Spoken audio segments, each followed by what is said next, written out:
कक्षा 10वीं कृतिका, हिंदी कृतिका, जिसमें हम पढ़ रहे थे पार्ट 1 मातक का आंचल। और इसमें हमने पार्ट 1 और पार्ट 2 कंप्लीट कर लिया था।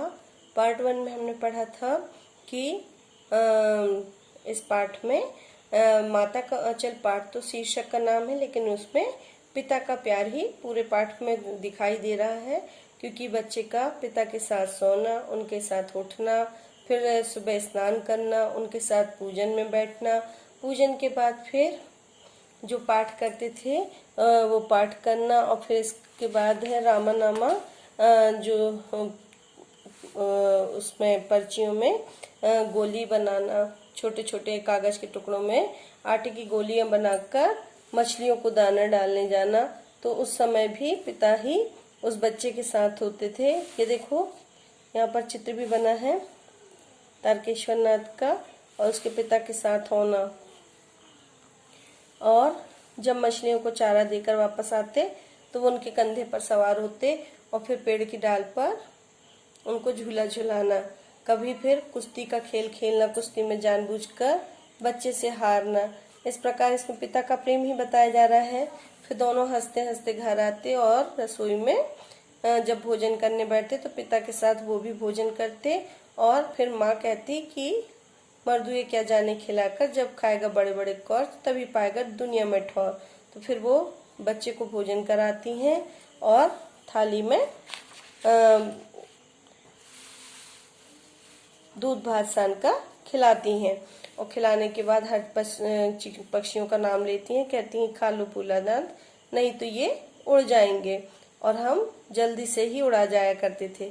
फिर बाद में है बस हम उठकर उछलने कूदने लग जाते। फिर कभी कभी मैया अचानक पकड़ पाती। जब हम भोजन कर लेते तो खेलने कूदने लगते थे, लेकिन मैया जब हाथ में पकड़ पाती तो वो तेल से सराबोर कर देती थी हमारे सर को, और फिर चोटी गूंथ कर फूल बांधकर खासा कन्हैया बनाकर ही छोड़ती थी।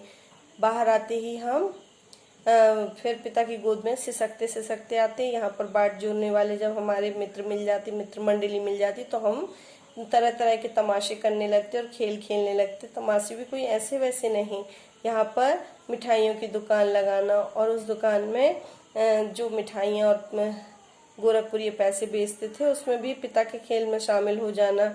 फिर थोड़ी देर बाद मिठाई की दुकान बढ़ाकर क्या बन जाता था, घरौंदा बनाना खेलना, मिट्टी के घर बनाकर खेलना बताया गया। और उसमें भी जब इन लोग पंगत पर बैठते हैं तो उसमें बाबूजी का शामिल हो जाना और इनका फिर से खेल बिगाड़ कर भाग जाना। फिर दूसरे इसमें बताया गया कि और कौन से खेल खेलते थे। कभी कभी लोग बारात और जुलूस भी निकालते थे, तंबूरा बनता था। इसमें पटरियों के और मंडप सजाना, दुल्हन बनाना और दुल्हन का मुंह खोलकर उनका जो ओहार उघार कर दुल्हन का मुंह देखना पिताजी द्वारा, और इनका फिर खेल बिगाड़ कर भाग जाना। थोड़ी देर बाद फिर लड़कों की मंडली जुट जाती थी और खेती का खेल खेलने लगते थे। खेती में कंकड़ पत्थर के बीज बन जाते थे, बच्चे जो हैं वो बैल बन जाते थे, ऊंचा स्थान खेती बन जाता था, नीचे वाला स्थान कुआं बनता था। इस प्रकार खेती करने का खेल। फिर बाद में ऊंच नीच में बई क्यारी, जो ये सो भाई हमारे खेल खेलते हुए बाबूजी का फिर शामिल होना कि इस साल की खेती कैसी रही भोलानाथ। बस फिर हम लोग खेल बिगाड़ कर फिर भाग जाते थे। ऐसे नाटक हम लोग बराबर खेला करते थे। कुछ देर ठिठक कर हम लोगों के तमाशे राहगीर भी देखा करते थे। तो इस बार फिर है जब कभी हम लोग ददरी के मेले जाने वाले आदमियों के झुंड देख पाते तो कूद कूद कर चिल्लाने लगे, चलो भाइयों सत्तू पिसान की मोटरी। अगर किसी दूल्हे के आगे आगे जाती हुई ओहारदारी पालकी देखते, ओहारदारी यानी ढकी हुई पालकी देखते, तब खूब जोर से चिल्लाने लगते थे। क्या चिल्लाने लगते थे? जब पालकी जाती हुई बारात जाते हुए देखते थे तो रहरी रहरी में रहरी पुरान रहरी, डोला के कन्या हमार मेहरी। मतलब जो राहर राहर पुरानी राहर और डोला की कन्या हमार मेहरी, मतलब जो डोली में महिला जा रही है वो हमारी है। इस तरह इस पर एक बार बूढ़े वर ने हम लोगों को बड़ी दूर तक खदेड़ कर ढेलों से मारा था। उस खूसट खब्बीस की सूरत आज तक हमें याद है। मतलब खूसट था, खब्बीस मतलब दांत निकले हुए थे उस बूढ़े के, और उसकी शक्ल हम लोग को आज भी याद है। ना जाने किस ससुर ने वैसा जमाई ढूंढ निकाला था, वैसा घोड़ा मुंह आदमी हमने तो अभी तक नहीं देखा। घुड़मुहा आदमी मतलब घोड़े के समान मुंह वाला आदमी अभी तक नहीं देखा। आम की फसल में कभी कभी खूब आंधी आ जाती थी। आंधी मतलब जोर का तूफान आना। आंधी के कुछ दूर निकल जाने पर हम लोग बाग की ओर दौड़ पड़ते थे। आंधी आई और फिर आम के सीजन के समय, और फिर इन लोग क्या करते थे कि आम के बाग की ओर दौड़ जाते थे। वहां चुन चुन कर घुले घुले गोपी आम चापते थे। एक दिन की बात है, आंधी आई और पट पड़ गई। मतलब एक समय की बात अब बताने लगे लेखक उस बच्चे के लिए कि आंधी आई और पट पड़ गई। पट पड़ गई मतलब क्या होता है कि जो आम थे वो पूरे बिछ गए। आकाश काले बादलों से ढक गया, मेघ गरजने लगे, बिजली कौंधने और ठंडी हवा सनसनाने लगी। पेड़ झूमने और जमीन को चूमने लगे। मतलब पेड़ इतनी जोर जोर से हिल रहे थे कि उनकी डालियां जमीन छू रही थीं। हम लोग चिल्ला उठे, एक पैसा की लाई, बाजार में छितराई, बरखा उधरे बिलाई। लेकिन बरखा न रुकी। मतलब वर्षा को रोकने के लिए ये पंक्तियां गाई जाती और मूसलाधार पानी बारिश होने लगी। हम लोग पेड़ों की जड़ से धड़ से सट गए। मतलब पेड़ों से चिपक कर हम खड़े हो गए। जैसे कुत्ते के कान में अठई चिपक जाती है, जिस प्रकार कुत्ते के कान में कीड़ा चिपका हुआ रहता है, तो उसी प्रकार हम भी पेड़ से जोर से चिपक गए। मगर बरखा जमी नहीं, थम गई। मतलब बरसात लगातार फिर नहीं हुई और रुक गई। बरखा बंद होते ही बाग में बहुत से बिच्छू नजर आए। हम लोग डरकर भाग चले। हम लोगों में बैजू बड़ा ढीठ था। संयोग की बात बीच में मूसन तिवारी मिल गए। बेचारे बूढ़े आदमी को सूझता कम था। बैजू उनको चिढ़ाकर बोला, बुढ़वा बेईमान, मांगे करेला का चोखा। हम लोग ने भी बैजू के सुर में सुर मिलाकर यही चिल्लाना शुरू कर दिया। मूसल तिवारी ने बेतहासा खदेड़ा। बेतहासा मतलब हद से ज्यादा। हम लोग तो बस अपने अपने घर की ओर आंधी हो चले। मतलब इतनी जोर से हम अपनी घर की ओर भागे, तेजी से भागते हुए अपने घर की ओर चले। जब हम लोग न मिल पाए तब तिवारी जी सीधे पाठशाला में चले गए। वहां से हमको और बैजू को पकड़ लाने के लिए 4 लड़के गिरफ्तारी लेकर वारंट लेकर छूटे। मतलब 4 लड़कों को बोला गया कि इन बच्चों को पकड़ के लाओ। इधर ज्यों ही हम लोग घर पहुंचे त्यों ही गुरुजी के सिपाही हम लोगों पर टूट पड़े। बैजू तो 9-11 हो गया, पर हम पकड़ गए। फिर तो गुरुजी ने हमारी खूब खबर ली। बाबूजी ने यह हाल सुना, वह दौड़े हुए पाठशाला में आए। गोद में उठाकर हमें पुचकारने और फुसलाने लगे। पर हम दुलारने से चुप होने वाले लड़के नहीं थे। रोते रोते उनका कंधा आंसुओं से तर कर दिया। वह गुरुजी की चिरौरी करके हमें घर ले चले। रास्ते में फिर हमारे साथी लड़कों का झुंड मिला। वे जोर से नाचने गाते थे। मतलब रास्ते में फिर से यहाँ पर अब पाठशाला में भी पिताजी का रोल बताया गया कि उनके द्वारा उनको बचाया गया। माई पकई गरर गरर पुआ, हम खाए पुआ ना खेलब जुआ। यहाँ पर भी ये पंक्तियां बोलते हुए बच्चे संगी साथी आपस में खेल रहे हैं। फिर क्या था, हमारा रोना धोना भूल गया।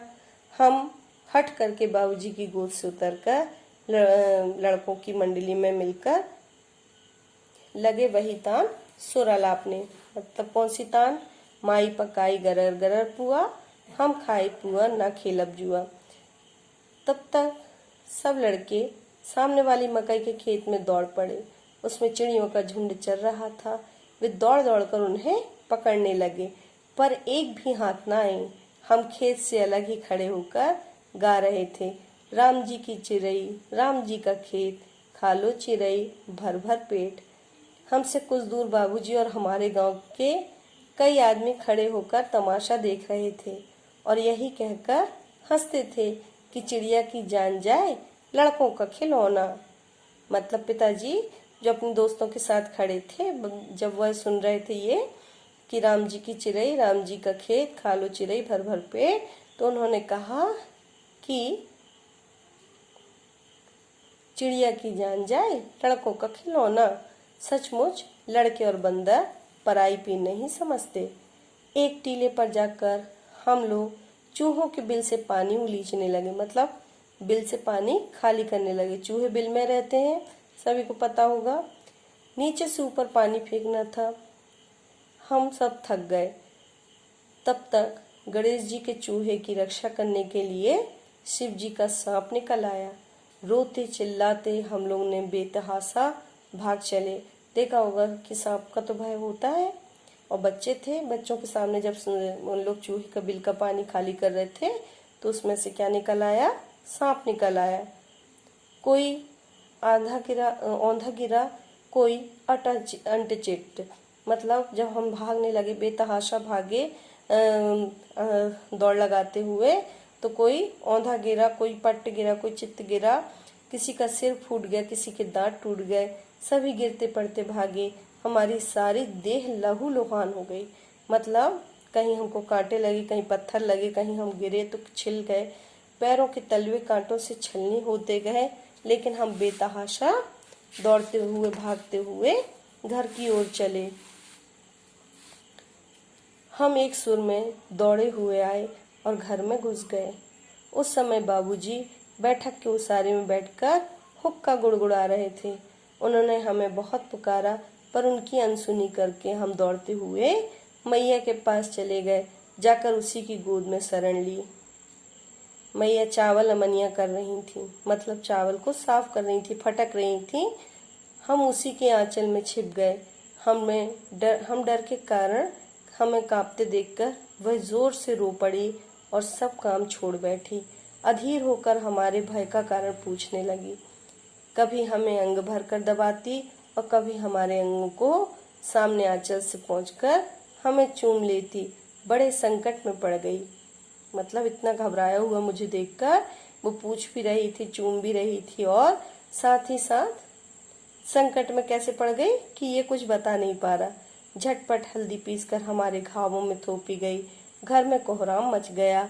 हम केवल धीमे सुर से सा सा सा कहते हुए मैया के आंचल से लुके चले जाते थे। सारा शरीर थर थर कांप रहा था, रोंगटे खड़े हो गए थे। हम आंखें खोलना चाहते थे पर वे खुलती ना थीं। हमारे कांपते हुए ओंठों को मैया बार बार निहार कर रोती और बड़े लाड़ से हमें गले लगा लेती थी। इसी समय बाबूजी दौड़े आए। आकर झट से हमें मैया की गोद से अपनी गोद में लेने लगे, पर हमने मैया के आंचल की प्रेम और शांति की चंदावे को की छाया न छोड़ी। चंदावे मीन जो उनका छत्र छाया थी आंचल की, उसे न छोड़ा। मतलब इस पाठ का क्या सारांश निकला कि पूरे पाठ में पिता का प्यार पुत्र के लिए बताया गया है। उसके हर खेल में शामिल होना बताया गया है। खाना खाने से लेकर, सोने से लेकर, उठने से लेकर, स्नान करने से लेकर, पूजन करने से लेकर, मछली को दाना देने से लेकर, सारे खेल में शामिल होने से लेकर पिता का प्रेम प्रकट हो रहा है। यहाँ तक कि पाठशाला से उसे पुचकार कर लेकर आना, उसमें भी पिता का प्रेम बताया। लेकिन जब वह संकट में पड़ा, जब उसने सांप को देखा, तो भय के कारण जब वो दौड़कर घर आया तो पिता के पुकारने पर भी पिता के पास नहीं गया। माँ के आंचल में शरण ली और सबसे ज्यादा सुरक्षित अपने आप को केवल माता के आंचल में ही पाया। इस प्रकार यह पाठ पूर्ण हुआ और अब इसकी PDF आपको भेजी जाएगी। ये पार्ट 3 था। धन्यवाद।